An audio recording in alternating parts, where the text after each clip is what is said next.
BRTS ಕಳಪೆ ಕಾಮಗಾರಿಗೆ ಹಾಗೂ ಸನಾ ಕಾಲೇಜ್ ಪಕ್ಕದ ಬಿಆರ್ಟಿಎಸ್ ಬಸ್ ನಿಲ್ದಾಣದಲ್ಲಿ ಅವೈಜ್ಞಾನಿಕ ಪಾದಚಾರಿ ಅಂಡರ್ ಪಾಸ್ ಖಂಡಿಸಿ ಎಎಪಿ ಪಕ್ಷದಿಂದ ವಿನೂತನವಾಗಿ ಪ್ರತಿಭಟನೆ ನಡೆಸಲಾಯಿತು.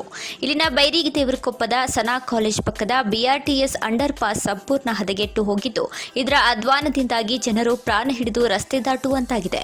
ಇನ್ನು ಯೋಜನೆಯಲ್ಲಿ ಏಕೈಕ ಅಂಡರ್ ಪಾಸ್ ಇದಾಗಿದ್ದರೂ ಸಹ ಅದರ ನಿರ್ವಹಣೆಯಲ್ಲಿ ಬಿಆರ್ಟಿಎಸ್ ಎಡವಿದೆ. ಕಳೆದ 1 ವರ್ಷದಿಂದ ಅಂಡರ್ ಪಾಸ್ನಲ್ಲಿ ನೀರು ನಿಂತು ಕೆರೆಯಂತಾಗಿದ್ದು, ಜನರ ಆರೋಗ್ಯದ ಜೊತೆಗೆ ಚೆಲ್ಲಾಟ ಮಾಡುತ್ತಿತ್ತು. ಇನ್ನು ಬಿಆರ್ಟಿಎಸ್ ಬಸ್ ನಿಲ್ದಾಣದಿಂದ ಬಸ್ಸು ಇಳಿದು ರಸ್ತೆ ದಾಟಲು ಇರುವ ಏಕೈಕ ದಾರಿಯಾಗಿದೆ. ಹೀಗಾಗಿ ಆಮ್ ಆದ್ಮಿ ಪಕ್ಷದ ಮುಖಂಡರು, ಕಾರ್ಯಕರ್ತರು ಅಂಡರ್ ಪಾಸ್ ಸ್ವಚ್ಛಗೊಳಿಸುವ ಮೂಲಕ ವಿಭಿನ್ನವಾಗಿ ಪ್ರತಿಭಟನೆ ನಡೆಸಿದರು. ಜನಸ್ನೇಹಿಯಾಗಬೇಕಿದ್ದ ಪಾದಚಾರಿ ಅಂಡರ್ ಪಾಸ್ ಜನವಿರೋಧಿಯಾಗಿದೆ.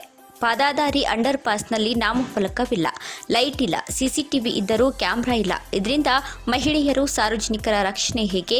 ಸ್ಮಾರ್ಟ್ ಸಿಟಿಯ ಜಪ ಮಂತ್ರಿಸುವ ನಾಯಕರಿಗೆ ಪಾದಚಾರಿ ರಸ್ತೆ ಸರಿಪಡಿಸುವ ಇಚ್ಛೆ ಇಲ್ಲವೇ? ಕೂಡಲೇ ಜಿಲ್ಲಾ ಉಸ್ತುವಾರಿ ಸಚಿವರು, ಕೇಂದ್ರ ಸಚಿವರು ಹಾಗೂ ಶಾಸಕರು ಕಾಡಿಗಾರಿಗೆ ಭೇಟಿ ನೀಡಿ ಸಮಸ್ಯೆಗೆ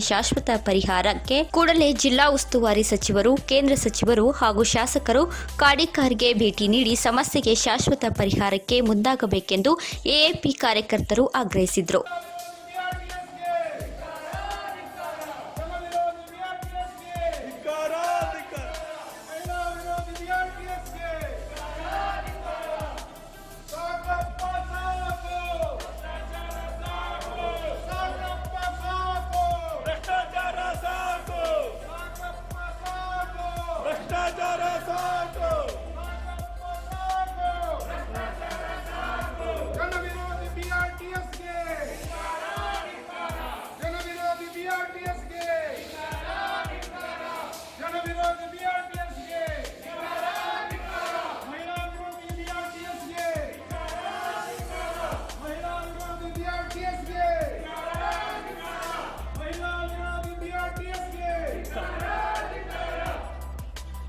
ಅಲ್ಲಿಂದ you can say some words also. ಇದು ಕಳಪೆ ಕಾರಣ, ಇದು ಒಂದು ಇದೆ.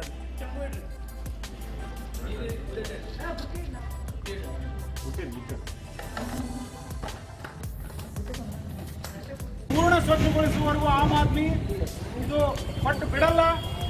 ಆಮೇಲೆ ಇದೇ ಥರ ಬಿಆರ್ಟಿಎಸ್ನಲ್ಲಿ ಎಲ್ಲೆಲ್ಲಿ ಅವ್ಯವಹಾರ, ದುರಾಡಳಿತ ನಡೀತಾ ಇದೆ ಅಲ್ಲಿ ಎಲ್ಲ ಕಡೆಗೂ ಆಮ್ ಆದ್ಮಿ ಪಕ್ಷ ನಾವು ಕಾರ್ಯಾಚರಣೆ ಮಾಡೋಣ ಅಂತೇಳಿ ಇವತ್ತು ನಾವೆಲ್ಲರೂ ಸಂಕಲ್ಪ ಮಾಡೋಣ.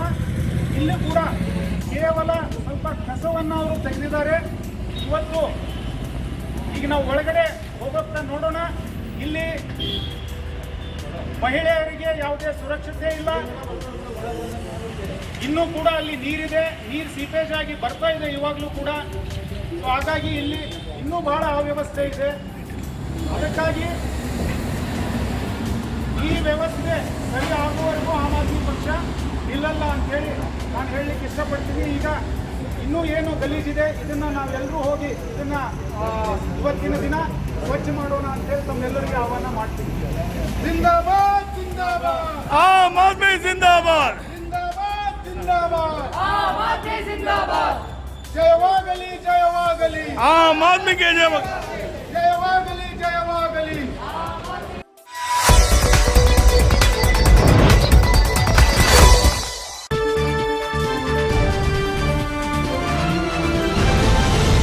ಕಳೆದ 7 ತಿಂಗಳಿಂದ ಸಂಪೂರ್ಣವಾಗಿ ಬಂದ್ ಆಗಿದ್ದ ಚಿತ್ರಮಂದಿರಗಳು ಇದೀಗ ಓಪನ್ ಆಗಿದ್ದು, ಇದೀಗ ಚಿತ್ರರಸಿಕರಿಗೆ ರಸದೌತಣ ನೀಡಲು ಸಜ್ಜಾಗಿದೆ. ಈ ಹಿನ್ನೆಲೆಯಲ್ಲಿ ಹುಬ್ಬಳ್ಳಿಯಲ್ಲಿ ಕೂಡ ಚಿತ್ರಮಂದಿರಗಳು ಕೇಂದ್ರ ನೀಡಿದ ಮಾರ್ಗಸೂಚಿಯಂತೆ ತೆರೆಯಲು ಈಗಾಗಲೇ ಸಕಲ ಸಿದ್ಧತೆಯನ್ನ ಮಾಡಿಕೊಂಡಿದೆ. ಇನ್ನು ಹುಬ್ಬಳ್ಳಿಯ ಚಿತ್ರಮಂದಿರಗಳು ಯಾವ ರೀತಿಯಲ್ಲಿ ಸಿದ್ಧತೆಯನ್ನ ನಡೆಸಿವೆ ಅನ್ನೋ ವಿಚಾರವಾಗಿ ಹುಬ್ಬಳ್ಳಿಯಲ್ಲಿರುವ ಚಿತ್ರಮಂದಿರದ ಮಾಲೀಕರು ಕೇಂದ್ರ ಸರ್ಕಾರದ ಮಾರ್ಗಸೂಚಿಯಂತೆ ಚಿತ್ರಮಂದಿರವನ್ನ ತೆರೆಯಲು ಸಿದ್ಧತೆಯನ್ನ ನಡೆಸಿವೆ. ಸರ್, ಆಸ್ ಪರ್ ಗೌರ್ಮೆಂಟ್ ಏನು ರೂಲ್ಸ್ ಕೊಟ್ಟಿದೆ ಅದನ್ನೆಲ್ಲ ನಾವು ಫಾಲೋ ಮಾಡ್ತಾ ಇದ್ದೀವಿ. ಸ್ಯಾನಿಟೈಸೇಷನ್ ಮಾಡ್ತೀವಿ, ಮತ್ತು ಒಂದು ಸೀಟ್ ಬಿಟ್ಟು ಒಂದು ಸೀಟ್ ಕುಂಡಿಸ್ಲಿಕ್ಕೆ ಹೇಳಿದ್ದಾರೆ, ಅದನ್ನು ಮಾಡ್ಕೊಂಡಿದ್ದೀವಿ. PPE kit A to Z government ಏನು ರೂಲ್ಸ್ ಹೇಳಿದ್ದಾರೆ ಅದನ್ನೆಲ್ಲ ಚಾಲೂ ಮಾಡಿದ್ವಿ. ಅಂದರೆ ನಮ್ಮ ಬ್ಯಾಕಪ್ ಮಾಡ್ಕೊಂಡಿದ್ದೀವಿ. ಮಹಾಮಂಡಳದಿಂದ ನಮಗಿನ್ನೂ ಪರ್ಮಿಷನ್ ಸಿಗಲಿಲ್ಲ. ಮಹಾಮಂಡಳ ಮತ್ತು ಗೌರ್ಮೆಂಟಿದ್ದು ಏನೋ ಮಾತುಕತೆ ನಡೀತಾ ಇದೆ. ಪ್ಲಸ್ ಮಹಾಮಂಡಳದ ನಾಳೆ ಮೀಟಿಂಗ್ ಇದೆ. ಮೀಟಿಂಗ್ನಲ್ಲಿ ಏನು ಫೈನಲ್ ಆಗ್ತದೆ ಅಂತ ತೊಗೊಂಡು ನಾವು ನೆಕ್ಸ್ಟ್ ವೀಕ್ ಚಾಲೂ ಮಾಡೋ ಪ್ಲ್ಯಾನಲ್ಲಿದ್ದೇವೆ. ಬಟ್ ಮಹಾಮಂಡಳದಿಂದ ಪರ್ಮಿಷನ್ ಸಿಕ್ಕ ಮೇಲೆ ನಾವು ಮಾತಾಡೋದು.